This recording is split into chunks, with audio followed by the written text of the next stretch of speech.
ஓம் சாந்தி.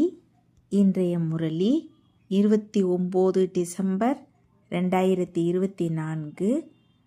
அவ்யக்த பாப்தாதா ரிவைஸ் 31/12 மதுபன். இந்த புத்தாண்டில் அனைத்து பொக்கிஷங்களையும் வெற்றி பெற வைத்து வெற்றி மூர்த்தியாகும் விசேஷத்தை காட்டுங்கள். இன்று புதுயுகத்தை படைக்கும் புது வாழ்வை கொடுக்கும் வள்ளலான பாப்தாதா புத்தாண்டை கொண்டாட வந்து இருக்கிறார். நீங்கள் எல்லோரும் கூட புத்தாண்டை கொண்டாட வந்து இருக்கிறீர்களா அல்லது புதிய யுகத்தை கொண்டாட வந்திருக்கிறீர்களா? புத்தாண்டை எல்லோரும் கொண்டாடுகிறார்கள்.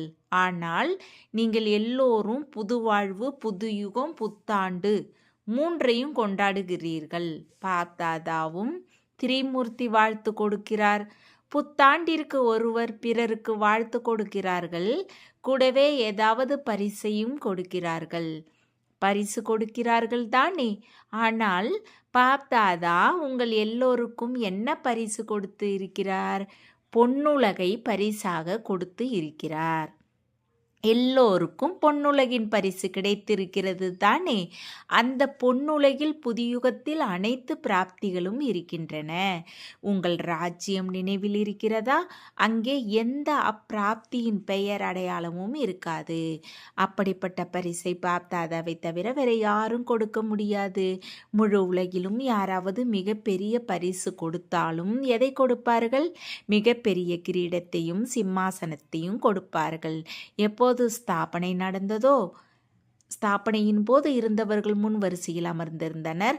அப்போது ஒருவேளை யாராவது உங்களுக்கு இந்த கால ராணியின் கிரீடத்தையும் சிம்மாசனத்தையும் கொடுத்தால் நீங்கள் போவீர்களா என்று ஆதி காலத்திலேயே பிரம்ம பாபா குழந்தைகளை கேட்டார். நினைவு இருக்கிறதா? இந்த கிரீடத்தையும் சிம்மாசனத்தையும் என்ன செய்வது? எப்போது தந்தை கிடைத்து விட்டாரோ அப்போது இவை எதற்கு என்று குழந்தைகள் சொன்னீர்கள். இந்த பொன்னுலகின் பரிசிற்கு முன்னால் எந்த பரிசும் பெரிதாக இருக்க முடியாது. அங்கே என்னென்ன பிராப்திகள் இருக்கும் என்று சில குழந்தைகள் கேட்கிறார்கள். பிராப்திகளின் லிஸ்ட் மிகப்பெரியது என்று பார்த்தாதா சொல்கிறார். ஆனால் சாரஸ்வரூபத்தில் என்ன சொல்வது? கிடைக்காத பொருள் என்று எதுவும் இருக்காது. வாழ்க்கைக்கு தேவையான எல்லா பிராப்திகளும் இருக்கும். அப்படி பொன்னான பரிசிற்கு அதிகாரி ஆத்மாக்களாக இருக்கிறீர்கள். அதிகாரிகள் தானே. டபுள் விதேசிகள் அதிகாரிகளா? கைகளை அசைக்கிறார்கள். எல்லோரும் ராஜா ஆவீர்களா? அப்போது அத்தனை சிம்மாசனங்களை தயார் செய்ய வேண்டும். அந்த சிம்மாசனம் சிம்மாசனமே. அங்கே அனைத்து பிராப்திகளும் இருக்கும். எனினும் இந்த சங்கமயுக சுயராஜ்யம் அதைவிட குறைந்தது கிடையாது என்று பாப்தாதா சொல்கிறார். இப்போதும் ராஜாவாக இருக்கிறீர்கள் தானே. பிரஜையாக இருக்கலாம் அல்லது ராயல் குடும்பத்தை சேர்ந்தவராகவும் இருக்கலாம். என்னவாக இருந்தாலும் எனது ஒவ்வொரு குழந்தையும் ராஜா குழந்தை என்று பெருமையோடு ஒரு தந்தை மட்டுமே சொல்ல முடியும். ராஜாவாக இருக்கிறீர்கள் தானே. ராஜயோகிகளா அல்லது பிரஜயோகிகளா? இந்த நேரம் எல்லோரும் இதய சிம்மாசனதாரிகளாக சுயராஜ்ய அதிகாரி ராஜா குழந்தைகளாக இருக்கிறீர்கள். அந்த அளவு ஆன்மீக போதை இருக்கிறது தானே. ஏனென்றால் இந்த நேரம் சுயராஜ்யத்தின் மூலமாக எதிர்கால ராஜ்யம் கிடைக்கிறது. இந்த சங்கம யுகம் மிக மிக மிக விலை மதிப்பற்ற உயர்ந்த நேரமாக இருக்கிறது. சங்கம யுகத்தை பாப்தாதா மற்றும் அனைத்து குழந்தைகளும் அறிந்து இருக்கிறீர்கள். மிகுந்த மகிழ்ச்சியோடு சங்கம யுகத்திற்கு என்ன பெயரை கொடுக்கிறீர்கள்? குதூகல யுகம். ஏன்? இந்த சங்கம யுகத்தை போன்ற குதூகலம் முழு கல்பத்திலும் இருப்பதில்லை. காரணம், பரமாத்மா சந்திப்பின் குதூகலம் முழு கல்பத்திலும் இப்போது கிடைக்கிறது. சங்கம யுகத்தின் ஒவ்வொரு நாளும் என்னவாக இருக்கிறது? குதூகலமே குதூகலம். குதூகலம் இருக்கிறது தானே. இருக்கிறது. குழப்பம் எதுவும் இல்லை தானே. ஒவ்வொரு நாளும் உற்சவம். ஏனென்றால் உற்சாகம் இருக்கிறது. நமது அனைத்து சகோதர சகோதரிகளையும் பரமாத்மா தந்தையினுடையவராக மாற்ற வேண்டும் என்ற ஊக்கம் இருக்கிறது. உற்சாகம் இருக்கிறது. இதை செய்ய வேண்டும், இதை செய்ய வேண்டும், இதை செய்ய வேண்டும் என்று சேவை செய்ய ஊக்கம் உற்சாகம் இருக்கிறது தானே. திட்டம் இடுகிறீர்கள் தானே. ஏன் என்றால் என்ன உயர்ந்த பிராப்தி கிடைக்கிறதோ அதை பிறருக்கு சொல்லாமல் இருக்க முடிவதில்லை. இந்த சங்கம யுகத்தின் பிராப்தி பொன்னுலகிலும் இருக்கும். இப்போதைய முயற்சியின் பலனே எதிர்கால பொன்னுலகம். அதனால் சங்கம யுகம் நன்றாக இருக்கிறதா அல்லது சத்தியுகம் நன்றாக இருக்கிறதா? எது நன்றாக இருக்கிறது? சங்கமம் நன்றாக இருக்கிறது தானே. மாயா மட்டும் இடையிடையே வருகிறது. சில நேரம் கொஞ்சம் கொஞ்சம் குழப்பம் ஏற்படுகிறது. சில குழந்தைகள் சகஜ யோகத்தை கடின யோகமாக மாற்றி விடுகிறார்கள். அப்படி இருப்பதில்லை, ஆனால் ஆக்கி விடுகிறார்கள். உண்மையில் மிகவும் எளிதாக இருக்கிறது. கடினமாக இருக்கிறதா? யாருக்கு கடினமாக இருக்கிறதோ அவர்கள் கைகளை உயர்த்துங்கள். சதா கிடையாது, அவ்வப்போது கடினமாக இருக்கிறதா அல்லது சகஜமாக இருக்கிறதா? யார் கடின யோகியோ அவர் கையை உயர்த்துங்கள். மாதர்கள் கடின யோகிகளா அல்லது சகஜ யோகிகளா? கடின யோகியாக யாராவது இருக்கிறார்களா? யாரும் கையை உயர்த்தவில்லை. முழு சபையில் எப்படி கைகளை உயர்த்துவார்கள்? எல்லா குழந்தைகளும் பெருமையோடு மேரா பாபா எனது தந்தை என்று சொல்கிறீர்கள். மேரா பாபாவா அல்லது தாதிகளின் பாபாவா? மேரா பாபா தானே. ஒவ்வொருவரும் முதலில் மேரா என்று சொல்வார்கள். அப்படித்தானே இங்கே சிந்திக்கக்காரர்கள் எல்லோரும் அமர்ந்திருக்கிறார்கள். மேரா பாபாவா அல்லது தாதி ஜானகியின் பாபாவா? தாதி பிரகாஷ்மணியின் பாபாவா? யாருடையவர்? மேராவா? முழு நாளும் என்ன நினைவில் இருக்கிறது? மேரா தானே. உத்தி மிக எளிதாக இருக்கிறது என்று மேரா பாபா சொல்கிறார். மேரா மேரா எனது எனது என்று எத்தனை முறை சொல்கிறீர்கள்? முழு நாளில் எத்தனை முறை மேரா என்ற வார்த்தையை சொல்கிறீர்கள்? ஒருவேளை எண்ணி பார்த்தால் அதிக முறை மேரா என்ற வார்த்தையை சொல்கிறீர்கள். எப்போது மேரா என்ற வார்த்தையை சொல்கிறீர்களோ அப்போது மேரா யார்? மேரா பாபா. அவ்வளவுதான். கடினமா? சில நேரம் மறந்து விடுகிறீர்களா? பாபா புதிய வார்த்தை எதையும் கொடுக்கவில்லை. நான் மற்றும் எனது என்பதை எப்போதும் காரியத்தில் கொண்டு வருகிறீர்கள். அதனால் நான் யார், என்னுடையவர் யார்? சில குழந்தைகள் ஏன் கடின முயற்சி செய்கிறீர்கள்? புள்ளி முன்னால் வர வேண்டும், புள்ளி புள்ளி புள்ளி என்று மட்டும் யோசிக்கிறார்கள். புள்ளி நழுவி விடுகிறது, புள்ளி இருக்கவே செய்கிறது. ஆனால் என்ன புள்ளி?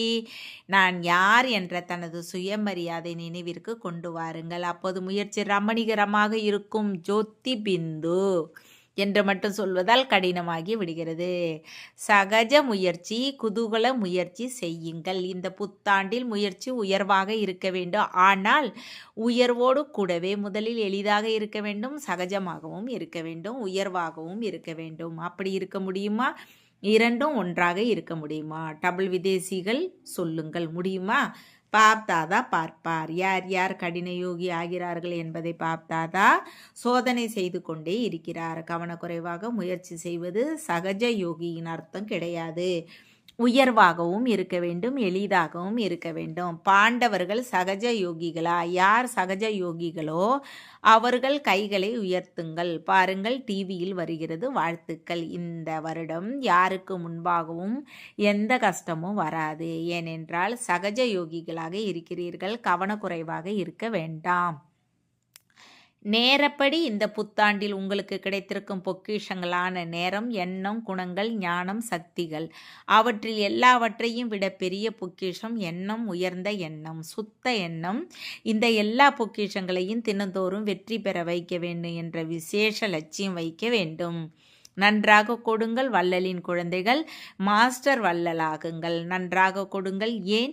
பயன்படுத்துவது என்றால் வெற்றி பெறுவது. இதை இந்த வருடத்தின் விசேஷத்தை சதா உறுதியாக வைத்திருக்க வேண்டும், பயன்படுத்த வேண்டும். அப்போது வெற்றி கிடைத்தே தீரும். வெற்றி எங்கள் பிறப்புரிமை என்று சொல்கிறார்கள் எல்லோரும். அந்த அதிகாரம் இருக்கிறதா? அதனால் பயன்படுத்துங்கள், வெற்றி பெறுங்கள். எந்த காரியத்தை வேண்டுமானாலும் செய்யுங்கள். எந்த பொக்கிஷத்தையாவது பயன்படுத்தி கொண்டே செல்லுங்கள். அதனால் வெற்றியை அனுபவம் செய்து கொண்டே செல்வீர்கள். வெற்றியின் அதிகாரம் பிராமண ஆத்மாக்கள் உங்களை தவிர வேறு யாருக்கும் கிடைக்க முடியுமா? ஏனென்றால் தந்தை உங்களுக்கு வெற்றி பவ என்ற வரதானத்தை கொடுத்து இருக்கிறார். ஒவ்வொரு பிராமண ஆத்மாவும் வெற்றி நட்சத்திரமாக இருக்கிறார், வெற்றி சொரூபமாக இருக்கிறார் என்று பார்த்தாதான் சதா சொல்கிறார். வெற்றி நட்சத்திரங்களாக இருக்கிறீர்களா அல்லது உழைக்கும் நட்சத்திரங்களாக இருக்கிறீர்களா? பாப்தாதா அனைத்து குழந்தைகளையும் வெற்றி நட்சத்திர சொரூபத்தில் பார்க்கிறார். பிரம்மா பாபா ஆரம்பத்தில் எவ்வளவு காலத்தில் எல்லாவற்றையும் வெற்றி பெற வைத்தார் என்பது நினைவில் இருக்கிறதா? கடைசி வரை தனது நேரத்தை வெற்றி பெற வைத்தார். அவர் கர்மா தீத்து நிலை பெற்ற பின்பும் எத்தனை கடிதங்களை எழுதினார்? நேரத்தை வெற்றி பெற வைத்தார் தானே. கடைசி நாளும் வாயால் மகா வாக்கியங்களை சொன்னார். கடைசி நாள் வரை எல்லாவற்றையும் வெற்றி பெற வைத்தார். அதனால் வெற்றியை பெற்று இருக்கிறார். அப்படி தந்தையை பின்பற்றுங்கள். உண்மையில் சங்கம யுகத்தில் ஒவ்வொரு எண்ணத்தையும் ஒவ்வொரு நொடியையும் வெற்றி பெற வைப்பதே வெற்றி மூர்த்தி ஆவது ஆகும். பிரம்மா பாபாவிடம் எனக்கு அதிக அன்பு இருக்கிறது என்று எல்லோரும் நம்பிக்கையோடு சொல்கிறீர்கள். அப்போது தந்தைக்கு பிரியமாக இருப்பது குழந்தைகளுக்கும் பிரியமாக இருக்க வேண்டும். இதுவே அன்பின் அடையாளம். நேரமும் எண்ணமும் அனைத்து பொக்கிஷங்களும் வெற்றி பெற வேண்டும், வீணாக கூடாது. தந்தையை பின்பற்றுவது அன்பின் அடையாளம். பிரம்மா பாபா என்ன விசேஷத்தை காட்டினார்? எதை நினைத்தாரோ அதை நொடியில் செய்தார். யோசிக்க மட்டும் செய்யவில்லை, பிளான் மட்டும் செய்யவில்லை, பிராக்டிக்கலாக செய்து காட்டினார். அப்படி இருந்தது தானே நீங்கள் பின்பற்றுபவர் தானே நல்லது. புத்தாண்டை கொண்டாட இன்று அதிகமானோர் வந்திருக்கிறீர்கள். நல்லது. ஹால் சிறியது ஆகிவிட்டாலும் உள்ளம் பெரியதாக இருக்கிறது. உள்ளம் பெரியதாக இருந்தால் எல்லோரும் கலந்து விட்டீர்கள். இன்று சபையில் 18-19 சகோதர சகோதரிகள் அமர்ந்து இருக்கிறார்கள். சிலர் வெளியே அமர்ந்தும் கேட்டுக்கொண்டு இருக்கிறார்கள். வெளியில் அமர்ந்து இருப்பவர்கள் கேட்டுக்கொண்டும் இருக்கிறீர்கள். அவர்கள் பார்ப்பதற்கு தெரியவில்லை. வெளிநாட்டில் எல்லோரையும் விட அதிகமாக ஆஸ்திரேலியாவில் இருப்பவர்கள் இரவு 12 மணிக்கு அமர்கிறார்கள். பிறகு 4 மணிக்கு அமிர்த வேலை செய்துவிட்டு எழுகிறார்கள் என்பதை பாப்தாதா கேட்டார். பாப்தாதாவும் இன்று ஆஸ்திரேலியாவை நினைவு செய்கிறார். அவர்கள் கேட்டுக்கொண்டு இருக்கிறார்கள். இங்கே ஆஸ்திரேலியாவை சேர்ந்தவர்கள் கைகளை உயர்த்துங்கள். முதலில் ஆஸ்திரேலியர்களுக்கு திருமூர்த்தி வாழ்த்துகள். பிறகு எல்லோருக்கும் இந்த வருடத்தில் லட்சியம் சொல்லப்பட்டது. வெற்றி பெற வையுங்கள். வெற்றி இருக்கவே செய்கிறது. இதை எல்லோரும் உறுதி செய்து இருக்கிறீர்களா? வெற்றி பெற வைக்க வேண்டும், வீணாகக்கூடாது.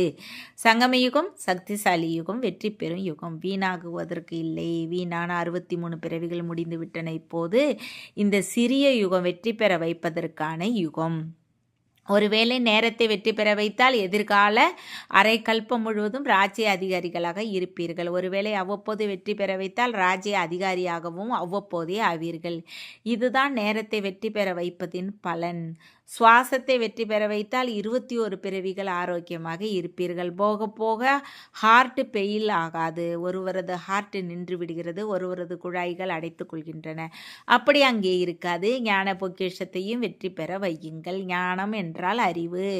அங்கே அவ்வளவு அறிவாளியாக இருப்பீர்கள். அதனால் எந்த மந்திரிக்கும் அவசியம் இருக்காது. இந்த காலத்தில் பாருங்கள், பதவியேற்ற உடனே மந்திரி சபையை உருவாக்குகிறார்கள். அங்கே துணைவர்கள் இருப்பார்கள், மந்திரி இருக்க மாட்டார். அரச குடும்பத்தின் ஒவ்வொருவரும் தர்பாரில் அமரும் கிரீடதாரிகளாக இருப்பார்கள். அரச குடும்பத்தார் குறைந்தவர்களாக இருக்க மாட்டார்கள். ஒருவர் சிம்மாசனத்தில் அமராமலும் இருக்கலாம். எனினும் அந்தஸ்து ஒரே மாதிரியாக இருக்கும். அதனால் சிம்மாசனதாரிகளாக குறைந்த எண்ணிக்கையிலேயே இருப்பார்கள் என்று நினைக்காதீர்கள். ஆனால் நீங்களும் ராஜ தர்பாரில் ராஜ்ய அதிகாரியின் உருவில் இருப்பீர்கள். உங்கள் தலையிலும் கிரீடம் இருக்கும். உங்களுக்கும் முழு அதிகாரம் இருக்கும். அதனால் என்ன ஆவீர்கள்? நம்பர் 1 அல்லது நம்பர் வாரா என்ன ஆவீர்கள்? நம்பர் வார் ஆவீர்களா அல்லது நம்பர் 1 ஆவீர்களா? அதற்கு என்ன செய்ய வேண்டும் தெரியுமா? தைரியத்தை காட்டுகிறீர்கள். அது மிகவும் நல்லது. ஆனால் 1 நம்பர் ஆவதற்கு முதலில் வின் செய்ய வேண்டும். செய்கிறீர்கள் தானே? செய்வோம் என்று சொல்லாதீர்கள். செய்து கொண்டு இருக்கிறீர்கள். மற்றவர்களும் கேட்டுக்கொண்டு இருக்கிறார்கள். பழைய சிந்துவிலிருந்து பிரம்மாவின் துணைவர்கள் அதிகமாக வந்திருப்பதால் என்று கேட்டும் கைகளை உயர்த்துங்கள். சிறிய குழந்தைகள் எழுந்து நில்லுங்கள். குடும்பம் குடும்பமாக வந்து இருக்கிறீர்கள். நல்லது. ஏதாவது அதிசயத்தை செய்து காட்டுவீர்கள் தானே? எதை செய்து காட்டுவீர்கள்? அதை செய்து கொண்டு தானே இருக்கிறீர்கள். நல்லது. 38 பேர் வந்திருக்கிறீர்கள். என்ன அதிசயத்தை செய்வீர்கள்? சரி, அதிகமாக சொல்லவில்லை, சின்ன விஷயத்தை சொல்கிறோம். செய்வதற்கு தயாராக இருக்கிறீர்களா? குழந்தைகளும் அதிசயம் செய்வீர்கள் தானே? 38 லட்சத்தை உருவாக்குவோம். கோடி மடங்கு வாழ்த்துக்கள். நீங்கள் பெரிய விஷயத்தை சொல்லிவிட்டீர்கள். ஆனால் பார்த்தா சிறிய விஷயத்தை சொல்கிறார். ஒவ்வொருவரும் ஒருவரை அழைத்து வாருங்கள். கொண்டு வருவீர்களா? ஒருவரை அழைத்து வாருங்கள். குழந்தையாக இருந்தால் குழந்தையை அழைத்து வாருங்கள். மாதர்களாக இருந்தால் சகோதரன் அல்லது சகோதரியை அழைத்து வாருங்கள். ஆனால் ஒவ்வொருவரும் ஒருவரை அழைத்து வர வேண்டும். இந்த குரூப்பை பாருங்கள். நீங்கள் இவர்களை வழி நடத்த வேண்டும். வேண்டும். அடுத்த வருடம் நிச்சயம் அழைத்து வர வேண்டும். டபுள் குரூப்பை அழைத்து வர வேண்டும். எங்கிருந்து ஆரம்பமானதோ அங்கே பிரதிஷ்டம் ஏற்பட வேண்டும் என்று பார்த்தாதா விரும்புகிறார். கருணை வருகிறது தானே பிரம்ம பாபாவின் தேசவாசிகளாக இருக்கிறீர்கள். அதனால் தேசவாசிகள் மீது அன்பு ஏற்படுகிறது.